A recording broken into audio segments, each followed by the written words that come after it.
ನಮಸ್ಕಾರ ಫ್ರೆಂಡ್ಸ್, ಈ ಒಂದು ವಿಡಿಯೋಗೆ ನಿಮಗೆ ಸ್ವಾಗತ. ಇಲ್ಲಿ ನಾವು ನೋಡ್ತಾ ಇದ್ದು ಸೋಮನಾಥಪುರ. ಮೈಸೂರಿಂದ ಒಂದು 84 ಕಿಲೋಮೀಟರ್ಸ್ ಇಂದ ದೂರ ಇರೋ ಈ Somanathapura UNESCO world heritage site ಅಂತ ರೆಕಗ್ನೈಸ್ ಆಗಿದೆ. ಹಾಗೆಯೇ ತುಂಬ ಸುಂದರವಾಗಿದೆ, ತುಂಬ ಚೆನ್ನಾಗಿ ಮೇಂಟೈನ್ ಕೂಡ ಮಾಡಿದ್ದಾರೆ.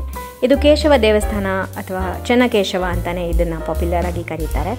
ಇದನ್ನು ಹೊಯ್ಸಳರ ಕಾಲದ ಅಥವಾ ಅವರ ಆರ್ಕಿಟೆಕ್ಚರಲ್ಲಿ ಕಟ್ಟಿರೋದು.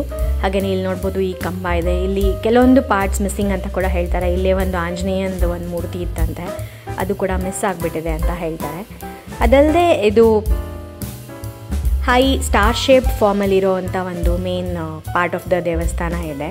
ಇದರ ಸುತ್ತಲೂ ಈ ಥರ ನೀವು ನೋಡ್ಬೋದು, ಹೊಯ್ಸಳರ ಕಾಲದ ಆರ್ಕಿಟೆಕ್ಚರ್ ಈ ರೀತಿಯಾಗಿ ಇದೆ. ಹಾಗೆಯೇ ಒಳ್ಳೆ ಕೆತ್ತನೆಗಳು ಕೂಡ ಇದೆ. ಹಾಗೆಯೇ ಇಲ್ಲಿ ಕಂಬಗಳು ಲ್ಯಾಥ್ನಿಂದ ಮಾಡಿರುವಂಥ ಕಂಬಗಳು.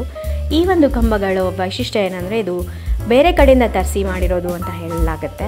ಇದು ಇಲ್ಲಿ ಸಿಕ್ಕಿಲ್ಲ, ಬೇರೆ ಕಡೆಯಿಂದ ತರಿಸಿ ಮಾಡಿ ಹಾಕಿರೋದು.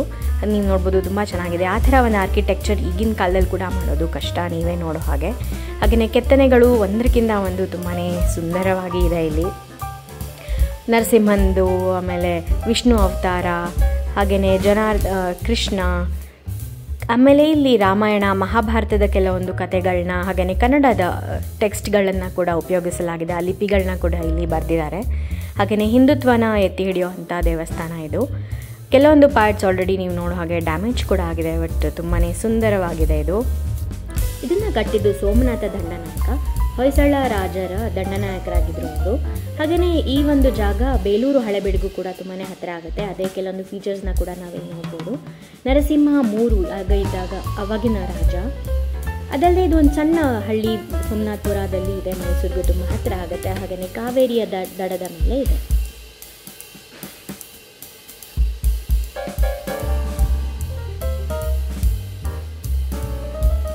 ಇಲ್ಲಿ ಆನೆಗಳು, ಹಾಗೆಯೇ ಅಶ್ವಪಡೆ, ಹೀಗೆ ಗಣೇಶ, ಬೇರೆ ಬೇರೆ ರೀತಿಯ ದೇವರುಗಳನ್ನ ಕೂಡ ಇಲ್ಲಿ ಕೆತ್ತಿರೋದನ್ನ ನಮಗೆ ತುಂಬಾ ಖುಷಿಯಾಗುತ್ತೆ ನೋಡೋಕ್ಕೆ. ಹಾಗೆಯೇ ತುಂಬ ಇಂಟ್ರಿಕೇಟಾಗಿ ಈಗೂ ಕೂಡ ತುಂಬಾ ಸುಂದರವಾಗಿದೆ. ಇಲ್ಲಿ ನೋಡ್ತಿರ್ಬೋದು ನೀವು ನರಸಿಂಹ, ಉಗ್ರ ನರಸಿಂಹನ ಮೂರ್ತಿ, ಲಕ್ಷ್ಮೀ ನರಸಿಂಹ, ಹಾಗೆಯೇ ಅಲ್ಲಿ ಮಾಡಿರೋ ಕೆತ್ತನೆಗಳು ತುಂಬಾ ಸುಂದರವಾಗಿ ಮನಮೋಹಕವಾಗಿದೆ.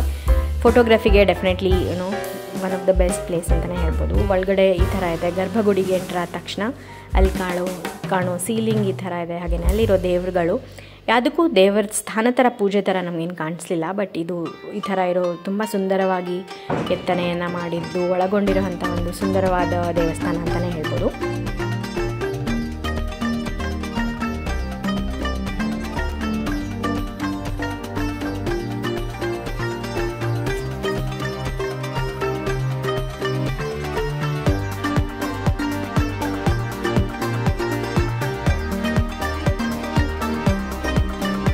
ಈ ವಿಡಿಯೋನ ಲೈಕ್, ಶೇರ್, ಸಬ್ಸ್ಕ್ರೈಬ್ ಮಾಡಿ.